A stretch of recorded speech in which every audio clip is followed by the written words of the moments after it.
চট্টগ্রামে 2 দিন ধরে আমদানি রপ্তানির নথি জমা পড়ছে না সামিট গ্রুপের 3টি আইসিডিতে। সিএনএফ আর ডিপো কর্মচারীদের সংঘাতের জেরে এই সংকট, যার নেতিবাচক প্রভাব পড়ছে আমদানি রপ্তানিতে। দ্রুত সমাধান না হলে বহির্বাণিজ্যে ভয়াবহ পরিস্থিতির আশঙ্কা সংশ্লিষ্টদের। শুনশান নীরবতা কাস্টমস কার্যালয়ে। দুদিন ধরে এমন চিত্র চট্টগ্রামের পতেঙ্গায় বেসরকারি কন্টেইনার ডিপো SAPL এ।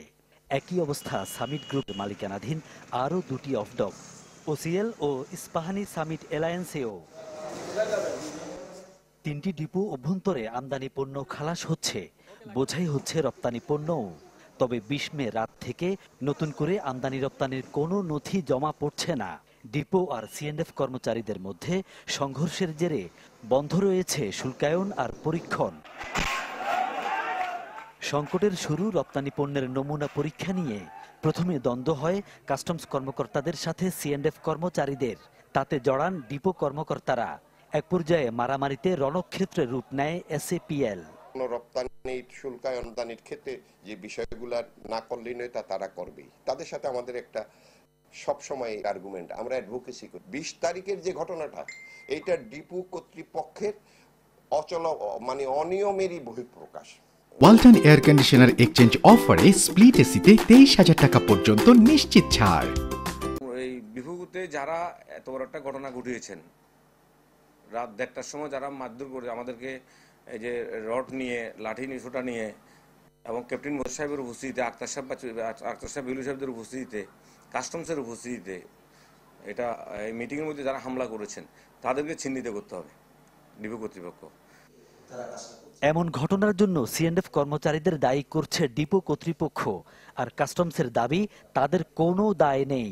তারা পূর্ব পরিকল্পিতভাবে তারা এই ডিপোগুলিকে, যেখানে 30% এক্সপোর্ট, তাদের কার্য ব্যাহত করার জন্য ষড়যন্ত্রের মাধ্যমে তাদের কাজটাকে, এক্সপোর্ট প্রসেসটাকে সম্পূর্ণ বিঘ্নিত করার জন্য তারা একটা স্বার্থান্বেষী মহল, আমরা যেটা মনে করছি, এই কাজে লিপ্ত হয়ে পড়ে।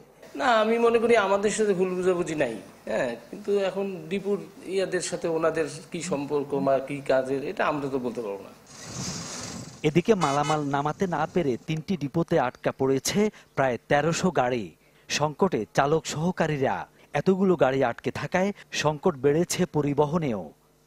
শিপমেন্টের মাল নিয়ে আইছি ইমার্জেন্সি, কালকে মাল বিকাল 4টা, এখনো পর্যন্ত কিছু বলতে পারি না। ওইখানে নাকি মারামারি হয়েছে না কি হয়েছে, আমরা কি খাবো এবং কি করতেছি সেটার কোনো খোঁজ খবর নিচ্ছে না। মানে এইভাবে হচ্ছে তো মনে করেন একটা ড্রাইভার যে পরিমাণ গরম পড়তেছে, এভাবে তো সহ্য করা সম্ভব না।